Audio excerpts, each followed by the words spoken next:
श्री गणेशाय नमः। नीलाम्बुज श्यामल कोमलांगम सीता समारोपितवाम भागम पाणौ महासायक चारुचापम नमामि रामम रघुवंशनाथम। प्रहलाद नारद पराशर पुंडरीक व्यासाम परीशुक शौनक भीष्मदालभ्यान रुकुमांगदार्जुन वशिष्ठ विभीषण आदीन पुण्यानिमान परम भागवतान स्मरामि। शुरू करते हैं। इस वीडियो में हम लोग श्री पृथ्वीराज जी के बारे में पढ़ेंगे। छप्पे है 116 भक्तमाल का। आमेर अछत कूरम को द्वारका नाथ दर्शन दियो। श्री कृष्णदास उपदेश परम तत्व परचो पायो। निर्गुण सगुण निरूप तिमिर अज्ञान नसायो। काछ वाच निकलंक मनो गांगेय युधिष्ठिर। हरि पूजा प्रहलाद धर्म ध्वज धारी जग पर। पृथ्वीराज परचो प्रगट तन शंख चक्र मंडित कियो। आमेर अछत कूरम को द्वारकानाथ दर्शन दियो। इसका भावार्थ पढ़ते हैं। पयोहारी श्री कृष्णदास जी के उपदेशों से। पयोहारी श्री कृष्णदास जी कौन थे? इनका चरित्र हम लोग पहले वीडियो में पढ़ चुके हैं। तो पयोहारी श्री कृष्णदास जी के उपदेशों से आमेर के कूर्मवंशी कछवाहा क्षत्रिय राजा पृथ्वीराज को परम तत्व का बोध प्राप्त हुआ। उन्होंने निर्गुण सगुण ब्रह्म का निरूपण कर राजा के अज्ञान अंधकार को नष्ट कर दिया। राजा गंगा जी के पुत्र भीष्म पितामह की तरह जितेंद्रिय। तो जितेंद्रिय किसकी तरह थे? भीष्म पितामह के समान जितेंद्रिय थे और धर्मराज युधिष्ठिर की तरह सत्यवादी थे। भगवत पूजा निष्ठा में प्रहलाद के समान थे। वैष्णव धर्म की पताका को ऊंची करके फहराने वाले एवं संसार से परे अर्थात जगत के प्रपंचों से दूर थे। सर्वश्रेष्ठ थे। आपकी भगवत भक्ति और गुरु भक्ति का यह परिचय सभी को प्राप्त हुआ कि आमेर में ही रहते हुए आपका शरीर द्वारका की शंख चक्र की छाप से सुशोभित हो गया और श्री द्वारकाधीश के दर्शनों का परम लाभ प्राप्त हुआ। यहाँ पे लिखा है निर्गुण सगुण निरूप तिमिर अज्ञान नसायो। तो निर्गुण सगुण के लिए लिखा है। सगुण को समझे बिना निर्गुण का निरूपण या सिद्धि हो ही नहीं सकती। अतएव जो सगुण उपासना छोड़कर निर्गुण की उपासना करना चाहते हैं उनको यथार्थ निर्गुण तत्व का ज्ञान होना असंभव है। निर्गुण ब्रह्म 1, 2, 3 अंकों के समान है। जैसे अंक लिखते हैं ना, अब 1, 2, 3, ये 3 का अर्थ कितना 3 क्या होगा? जब तक आपको नहीं पता हो कि इसका अर्थ 3 होता है तब तक आप केवल चिन्ह से नहीं समझ सकते। वैसे ही आप निर्गुण ब्रह्म को समझ लीजिए। और सगुण क्या है? 1, 2, 3 के समान है। दोनों ठीक हैं, परंतु अक्षरों में लिख देने से ना तो किसी तरह का भ्रम रह जाता है और ना शून्य घटा बढ़ाकर कोई 1000 को 100 या 10,000 ही बना सकता है। इसको तो बना सकता है, निर्गुण को तो समझना कठिन है, इसको नहीं बना सकता है। तो वैसे ही इसी प्रकार निर्गुण और सगुण दोनों सत्य हैं। एक ही दो रूपों हैं, परंतु निर्गुण की अपेक्षा सगुण अधिक प्रामाणिक है। ऐसा ही 12वें अध्याय में कृष्ण भगवान ने भी कहा है। निर्गुण में किसी तरह का भ्रम रह भी सकता है, परंतु सगुण में कोई भ्रम है ही नहीं। कृष्ण भगवान ने कहा ना भगवद गीता में कि श्रेष्ठ है वो सगुण उपासना वाला। अब प्रियादास जी कविता आ गए, उसको पढ़ेंगे। आमेर नरेश श्री पृथ्वीराज जी अपने गुरुदेव स्वामी श्री कृष्णदास जी महाराज पयहारी जी की आज्ञा से उनके साथ द्वारका की यात्रा के लिए तैयार हुए। तो कृष्णदास पयहारी जी जो थे वो उनके गुरुदेव थे और उनके साथ ये द्वारका चलने के लिए तैयार हुए। श्री गुरुदेव जी के संग और श्री द्वारकाधीश के दर्शनों की उत्कंठा से आपके मन में बड़ा भारी उमंग भर गई। राजा के दीवान ने यह बात सुनी तो उसे दुख हुआ। वह रात को एकांत में श्री पयहारी जी महाराज के पास गया और उसने चुपके से कानों में कहा, महाराज जी, इस समय राजा तन मन और धन से साधुओं की सेवा में लगा हुआ है। नित्य संतों के यातायात से आमेर नगर की जनता में भक्ति की सुंदर भावना व्याप्त है। राजा के चले जाने से साधु सेवा में भक्ति प्रचार में बाधा होगी। आप अच्छी तरह से सोच विचार कर देख लें, फिर जैसी इच्छा हो वैसे ही करें। ये किसने कहा था? उनके दीवान ने कहा था। राजा के दीवान ने आके ऐसा कहा कि आप राजा यहाँ रहते हैं तो यहाँ पे साधुओं की सेवा करते हैं और चले जाएंगे तो साधुओं की भक्ति में बाधा होगी। इस समय राजा तन मन धन से साधुओं की सेवा में लगा हुआ है। नित्य संतों के यातायात से आमेर नगर की जनता में भक्ति की सुंदर भावना व्याप्त है। राजा के चले जाने से साधु सेवा में, भक्ति प्रचार में बाधा होगी। आप अच्छी तरह से सोच विचार कर देख लें, फिर जैसी इच्छा हो वैसा ही करें। मेरे विचार से तो आप राजा को साथ ना ले जाएं, सो ही ठीक है। श्री पेहारी जी ने कहा, तुम जाओ, मैं राजा को साथ नहीं ले जाऊंगा। मंत्री की बातों को स्वामी जी ने राजा से नहीं बताया। मंत्री ने आके कहा था। प्रातःकाल राजा पृथ्वीराज हाथ जोड़कर श्री स्वामी जी के सामने खड़े हो गए। तब आपने आज्ञा दी कि तुम मेरे साथ ना चलकर यहीं आमेर में ही रहो और साधु सेवा करो। ये आज्ञा राजा को बिल्कुल अच्छी नहीं लगी। पृथ्वीराज राजा चलियो द्वारका श्री स्वामी संग, अति रस रंग भरियो आज्ञा प्रभु पाई है। सुनी के दीवान दुख मानी निसी कान लग्यो, कहीं पग्यो साधु सेवा भक्ति घर छाई है। देखिए निहारी के विचारी कीजे इच्छा जोई, लीजे नहीं साथ जावो बात ले दुराई है। आयो भोर भूप हाथ जोरी करी ठाड़ो रहियो, कहो रहो देश सो निदेश ना सुहाई है। राजा ने श्री प्यारी जी से प्रार्थना की, प्रभु मैं द्वारकानाथ जी के दर्शन, श्री गोमती संगम में स्नान एवं भुजाओं में शंकर चक्र की छाप धारण करूं। तो गुरु जी से उन्होंने कौन कौन सी बातें मांगी? 3 बातें मांगी। पहली कि मैं दर्शन चाहता हूं द्वारकाधीश जी के, दूसरा मैं गोमती में स्नान चाहता हूं, और तीसरा शंख चक्र की छाप धारण करना।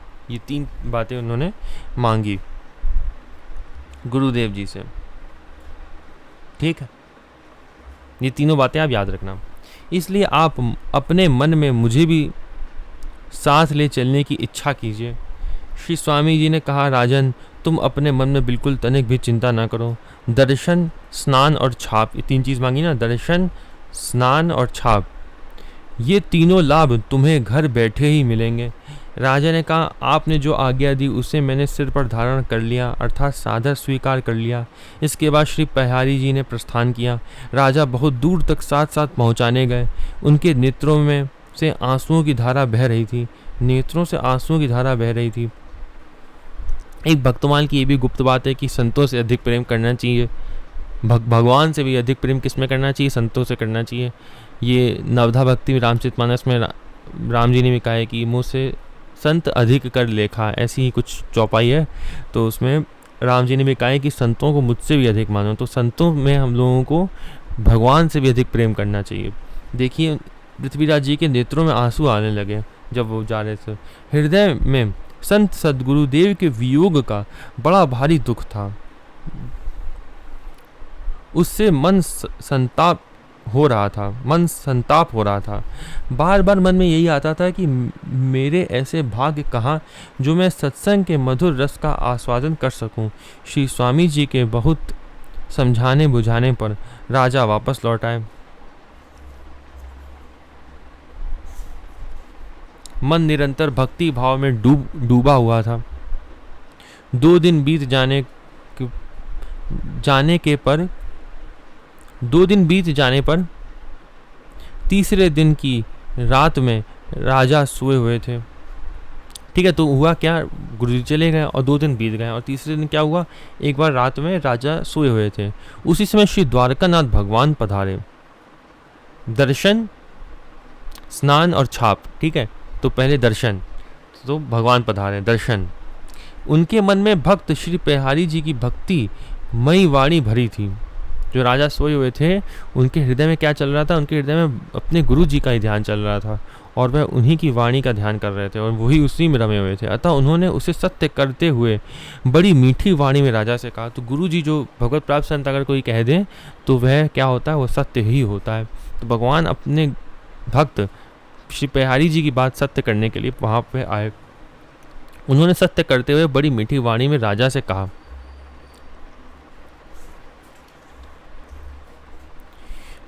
द्वारावती नाथ देखी गोमती स्नान करो, धरो भुज छाप आप मन अभिलाखिए। चिंता जिनी कीजे तीनों बात यहाँ लीजे अजू, दीजे जोई आज्ञा सोई सिर धरी राखिए। आए पहुँचाए दूर नैन जली पूरी वह, दहे उर भारी कहा संग रस छाखिए।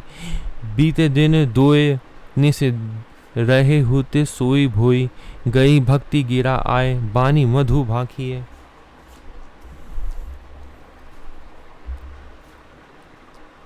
भगवान श्री द्वारकाधीश जी ने श्री पहारी जी की वाणी में पुकारा, पृथ्वीराज। सुनते ही राजा दौड़ आए।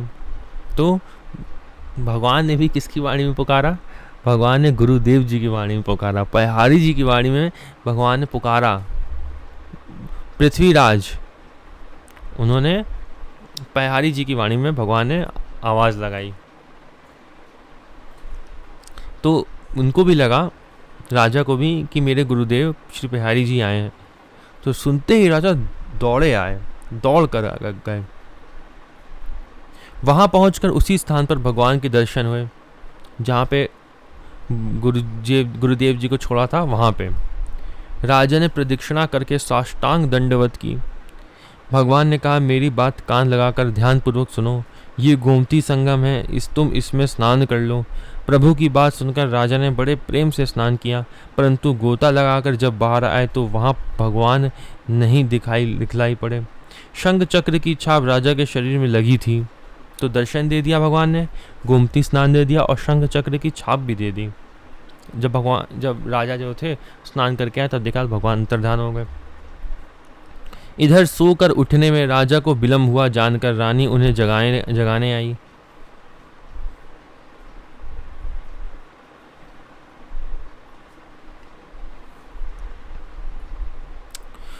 तो जब ये सो के उठे, इधर सोकर उठने में राजा को विलम्ब हुआ जानकर रानी उन्हें जगाने आई।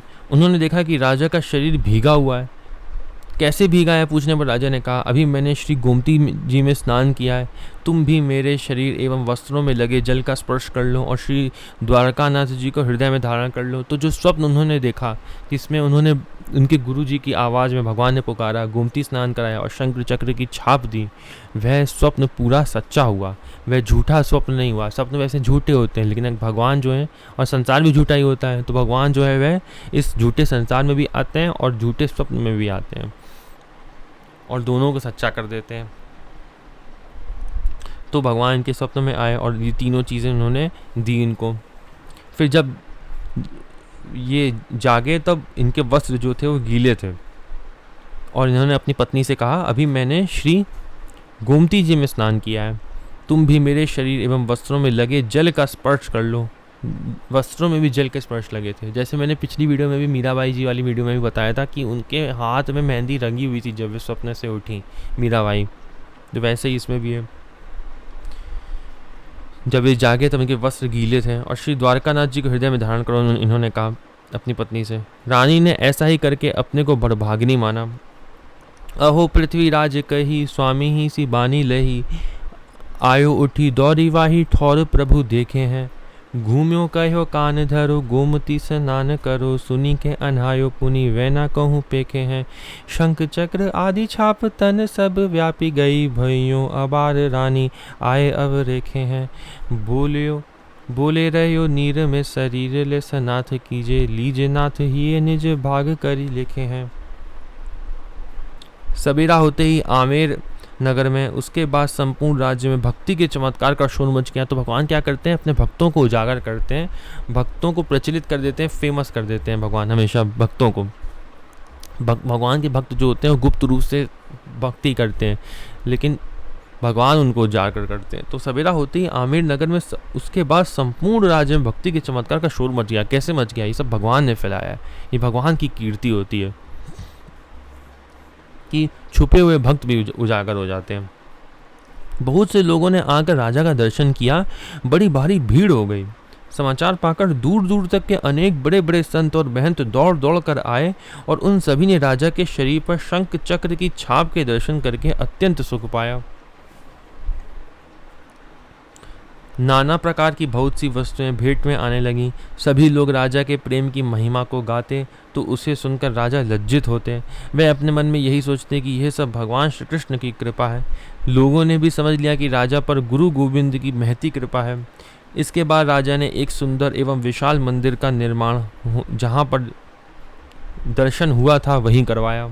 वह सदा सर्वदा शिवा पूजा भजन में ही लगे रहते, अतः संपूर्ण संसार आपके सुयश का गान करता है। श्री प्रियादास जी कहते हैं कि राजा पृथ्वीराज जी की ये कथा हमको अत्यंत प्रिय लगी।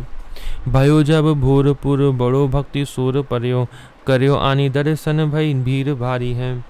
आए बहु संत ओ महंत बड़े बड़े धाय, अति सुख पाए देह रचना निहारी है। नाना भेंट आवे हित महिमा सुनावे राजा, सुनत ल जावे जानी कृपा बनवारी है। मंदिर करायो प्रभु रूप पद रायो, सब जग जस गायो कथा मोको लागी प्यारी है।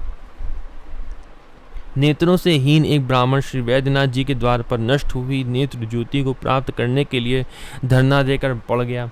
तो वैद्यनाथ जी कौन है? वैद्यनाथ जी बिहार में शिवलिंग है जो ज्योतिर्लिंग में आते हैं। उनकी कथा क्या है वो भी हम आगे अभी पढ़ लेंगे, ठीक है। तो आप ये समझ लीजिए कि ज्योतिर्लिंग के बाहर एक ब्राह्मण जो था वह नेत्रों से हीन था और वह नेत्र ज्योति को प्राप्त करने के लिए धरना देकर बैठ गया था वैद्यनाथ के सामने शिव जी के मंदिर में। पड़े पड़े उसको कई महीने व्यतीत हो गए। श्री शंकर जी ने उसे 2-4 बार स्वप्न में आज्ञा दी कि हट छोड़ दो, घर को जाओ, ये नेत्र अब फिर से तुम्हें नहीं मिलेंगे। परंतु उस ब्राह्मण ने अपना हट नहीं छोड़ा, द्वार पर पड़ा ही रहा। उसके इस सच्चे हट योग को देखकर भगवान शिव ने दया से द्रवित होकर आज्ञा दी। भगवान शिव को दया आई, उन्होंने आज्ञा दी कि तुम आमेर नरेश श्री पृथ्वीराज के अंगोछे से अपने नेत्रों को पोंछो तो तुम्हें नेत्र ज्योति प्राप्त हो जाएगी। उस अंधे ब्राह्मण ने आकर राजा पृथ्वीराज से यह बात कही तो वह ब्राह्मण की महिमा को विचार कर डर गए कि ऐसा करना अनुचित है। परंतु ब्राह्मण के आग्रह एवं लोगों के समझाने पर राजा ने एक नवीन वस्त्र मंगवाकर उसे अपने शरीर से छुआकर ब्राह्मण को दे दिया। आंखों में लगाते उसे नेत्र ज्ञान वैराग्य ज्योति दिव्य दृष्टि प्राप्त हो गई। तो उसे ज्ञान वैराग्य दृष्टि प्राप्त हो गई।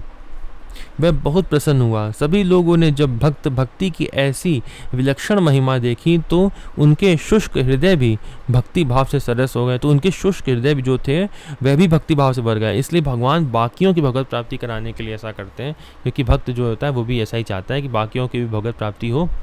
अपनी भगवत प्राप्ति होने के बाद वह ऐसा ही चाहता है कि और लोग भी भगवान की भक्ति करें। तो भगवान भी इसलिए प्रचार करते थे भक्तों के लिए। और उनके जो शुष्क हृदय थे, बाकी लोगों के जो भक्ति पे विश्वास नहीं करते थे, वह भी ये देखकर उनके भी हृदय भक्ति भाव से सरस हो गए। विप्र द्रग हीन सो अनाथ बैजनाथ द्वार, पर्योचक चाहे मास केतिक बिहाने हैं। आज्ञा बार 2-4 भइये न फेरी होही, या को हठ सार देखी शिव पिघलाने हैं। पृथ्वीराज अंग के अंगोछा सो अंगोछो जाए, आए के सुनाई द्विज गौरव डेराने हैं। नयो मंग वाय तन छवाए दियो, छवायो नैन खुले चैन भयो जन लखी सरसाने हैं। बैद्यनाथ जी की क्या कथा है, अब उसको पढ़ लेते हैं। लिखा है कि रावण श्री शंकर जी को प्रसन्न करके शिवलिंग को लंकापुरी लिए जा रहा था। शर्त यह थी कि जहां पर रख दोगे वहीं स्थापित हो जाऊंगा। रावण को मार्ग में बड़ी जोर की लघु शंका लगी। उसी समय भगवान विष्णु एक ब्राह्मण का रूप धारण कर प्रकट हो गए। रावण ने शिवलिंग को ब्राह्मण के हाथ में दे दिया और लघु शंका करने लगा। भगवान शिवलिंग को वहीं रखकर अंतर्धान हो गए। तत्पश्चात रावण ने शिवलिंग को उठाना चाहा, लेकिन वे नहीं उठे। तब वह वही स्थापना करके रावण लंका को वापस चला गया। बैजनाथ नाम का एक भील वहां आकर नित्य शिवलिंग की पूजा करने लगा। एक दिन भगवान शंकर ने प्रसन्न होकर वरदान देना चाहा। भील ने वरदान मांगा कि आपके नाम के साथ मेरा नाम जोड़कर इस शिवलिंग को पुकारा जाए। तब से बैजनाथ महादेव नाम पड़ गया। ये 12 ज्योतिर्लिंगों प्रसिद्ध है। वर्तमान में बिहार प्रांत के संथाल परगना में श्री बैद्यनाथ धाम देवघर नाम से विख्यात है। अब कुछ विशेष चरित्र दिया हुआ है, उसको पढ़ लेते हैं। श्री पृथ्वीराज जी सूर्यवंश में श्री राम जी के वंशधर हैं। तो राम जी के वंशधर में आते हैं सूर्यवंशी। आप आमेर नरेश श्री चंद्रसेन के सबसे बड़े पुत्र थे। माता भागवती देवी चौहान थी। पिता के बाद फाल्गुन बदी 5 संवत 1559 को आमेर की गद्दी पर बैठे। ये पहले नाथ संप्रदाय के चतुरनाथ अथवा तारानाथ के शिष्य थे। इनकी बड़ी रानी बीकानेर के राव लूड़करण जी की पुत्री बालाबाई जी अपूर्व देवी थी। इनका विवाह संवत 1564 में हुआ था। इनके 9 रानियां और 19 पुत्र थे। रानी बालाबाई विवाह से पूर्व अपने पिता के घर में ही श्री पेहारी जी से मंत्र दीक्षा ले चुकी थी। तो इनकी जो पत्नी थी बालाबाई, वे पेहारी जी से पहले ही मिल चुकी थी विवाह से पूर्व। रानी के भाव से ही श्री पेहारी जी आमेर में आए। रानी ने मन वचन कर्म से सेवा करके श्री पेहारी जी को प्रेम के वशीभूत कर लिया था। श्री पेहारी जी ने स्वपूजित श्री नरसिंह रूप शालिग्राम भगवान को कृपा करके इन्हें प्रदान किया और कहा, जब तक नरसिंह देहरी में तब तक राजा हथेरी में। जब तक नरसिंह देहरी में तब तक राज हथेरी में। तो जब तक राज आपका रहेगा, जब तक दिल्ली के अंदर तक नरसिंह भगवान के जो शालिग्राम जो हैं वो रहेंगे।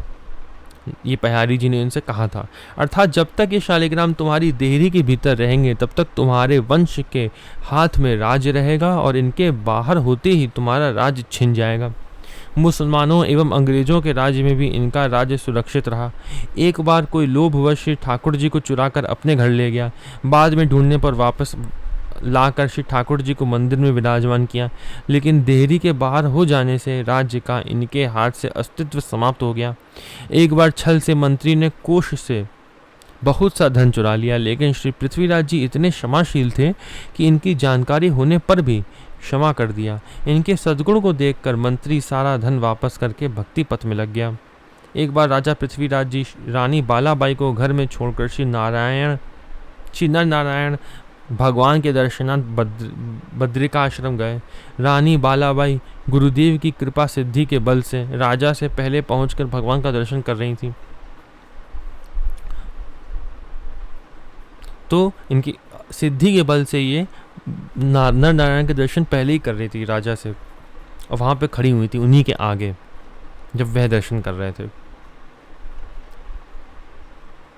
राजा रानी के पीछे खड़े होकर दर्शन कर रहे थे। दर्शन के अवरोध होने से राजा ने कहा, बाई जी जरा थोड़ा सामने से हट जाओ। तनिक हटने पर ऐसा राजा को लगा कि ये तो मेरी रानी साहिबा है, लेकिन रानी को घर में छोड़कर आए थे। इस भ्रम से रानी की तरफ न देखकर भगवान का दर्शन करने लगे। तत्पश्चात घर आने पर रानी ने राजा से कहा, महाराज आपने श्री ठाकुर जी के समक्ष बाई जी अर्थात पुत्री अथवा बहन कहा है, अतः आप इसी भाव में हमेशा रहें। अब पहले की अपेक्षा दोनों भजन साधन में विशेष आनंद लेने लगे। जब घर वापस आए तो उनकी पत्नी ने कहा कि अब आपने हमको भगवान के सामने बाई जी कहा है, तो आप इसी भाव में रहिएगा, और दोनों ही विशेष आनंद लेने लगे फिर भजन में। गुरुदेव श्री पेहारी जी की धुनी रानी ने महलों में लगवाई थी। हमेशा सत्संग होता रहता था।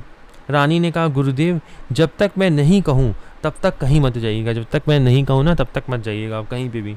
एक दिन गुरुदेव सत्संग के बाद बोले, मैं जा रहा हूँ। रानी ने समझा कि धुनी में जा रहे हैं, धुनी मतलब जहाँ पे हवन करते हैं, ठीक है, तो वहाँ धुनी में जा रहे हैं। तब बोली, पधारो महाराज। बस इतना सुनते ही बाहर जाकर अंतर्धान हो गए। पुनः गुरुदेव का न दर्शन होने पर राजा रानी को बहुत दुख हुआ। श्री पेहारी जी ने स्वप्न में कहा कि मेरे चरण चिन्ह जो जगमोहन की सीढ़ी पर आदि पर बन गए हैं उनका दर्शन करो और पादोदक लो। तभी राजा को शांति मिली। आमेर के पुराने महल में अब भी चरण चिन्ह एवं श्री शालिग्राम भगवान होने से आमेर में तीर्थत्व है, तीर्थ है आमेर, ठीक है। आज भी इनके दर्शन पूजन से मनोरथ पूर्ण होते हैं। तो जितना चरित्र पृथ्वीराज जी का इसमें दिया था वह हम लोग ने इस वीडियो में पढ़ लिया। वैसे भक्तों के और भी अनंत चरित्र हैं और भी भक्त मालूम है, आप हो सकता है आपको और भी चरित्र पृथ्वीराज जी के मिले। अगली वीडियो में हम लोग श्री जयमल जी के बारे में पढ़ेंगे और श्री मधुकर शाह जी के बारे में पढ़ेंगे। ओम नमो भगवते वासुदेवाय।